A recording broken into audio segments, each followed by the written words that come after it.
Okay, section 12, how to count kegs.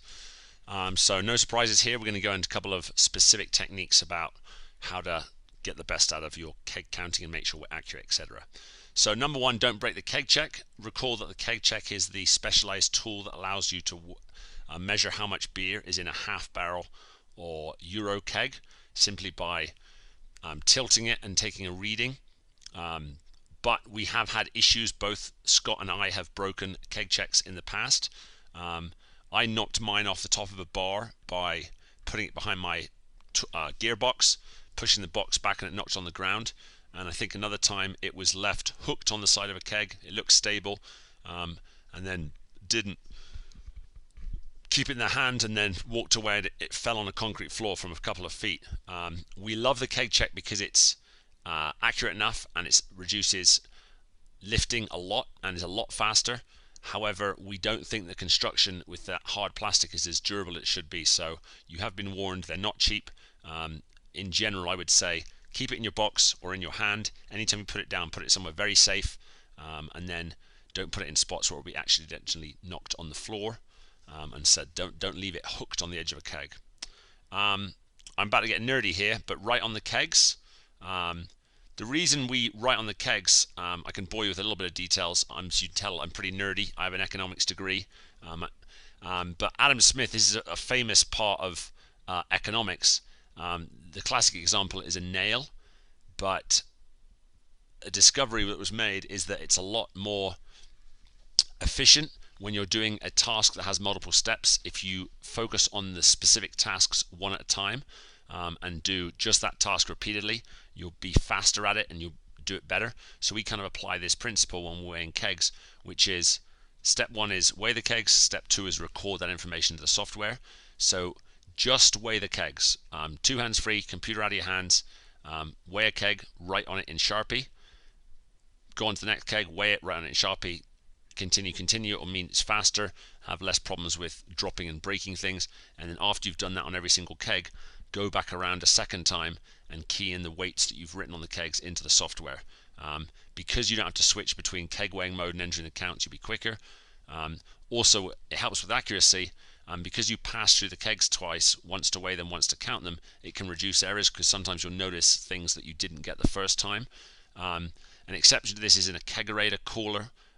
We suggest writing the keg weights possibly on a piece of paper rather than the actual kegs, because normally there is a specific arrangement to make them fit in the kegerator, and if you put them back in there, it'll be difficult to read the weights you've written on the top of them. So in that case, sometimes rather than writing the weights right on top, we just write them on a piece of paper and then still do all the weighing and writing one step, and then enter the information on the second one. Next up, be methodical.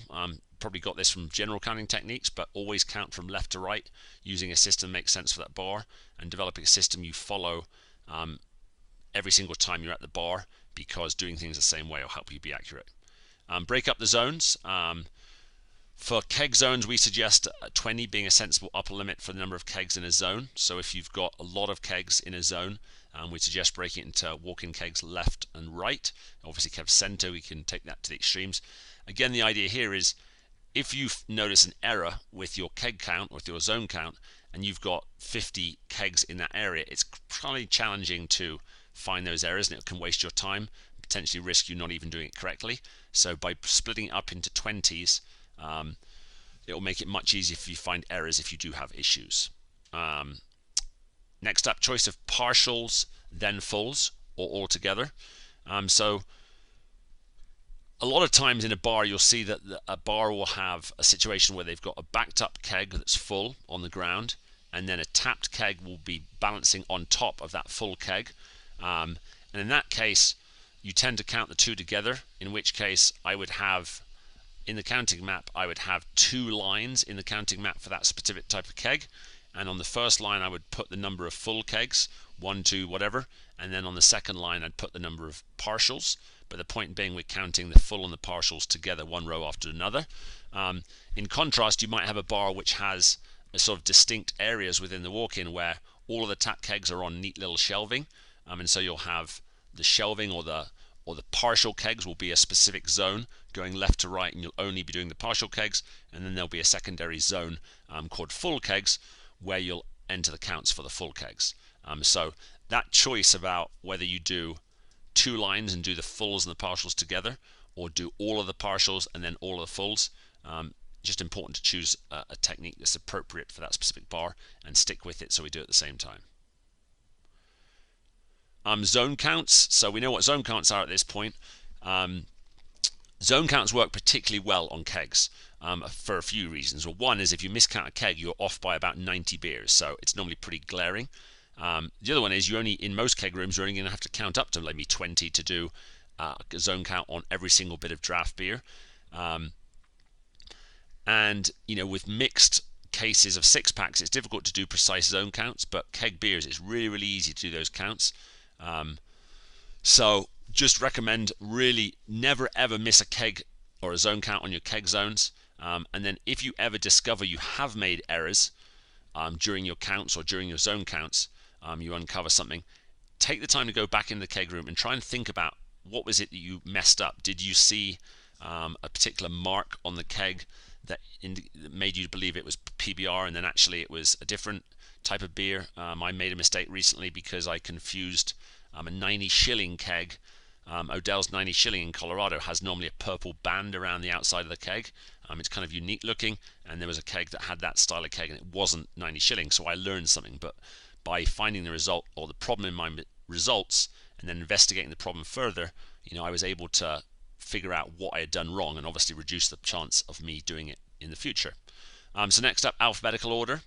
This is particularly relevant in zones where there's lots of full backed up kegs.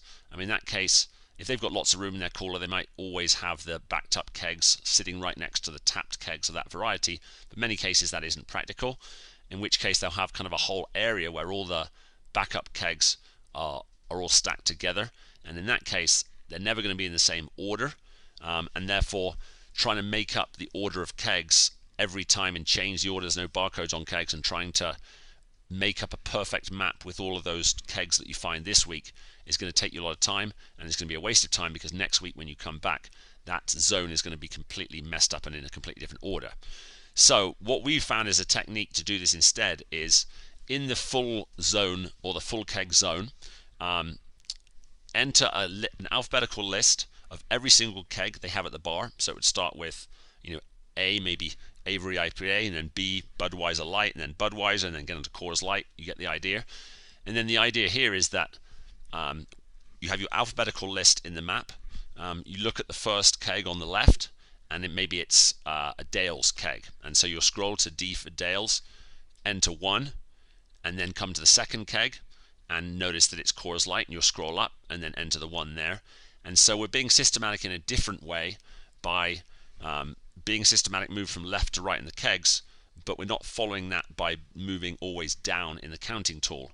So one of the few times that I'll recommend not entering the data in the order, but that's a good technique for not wasting your time, but again, being methodical will still ensure that you're accurate.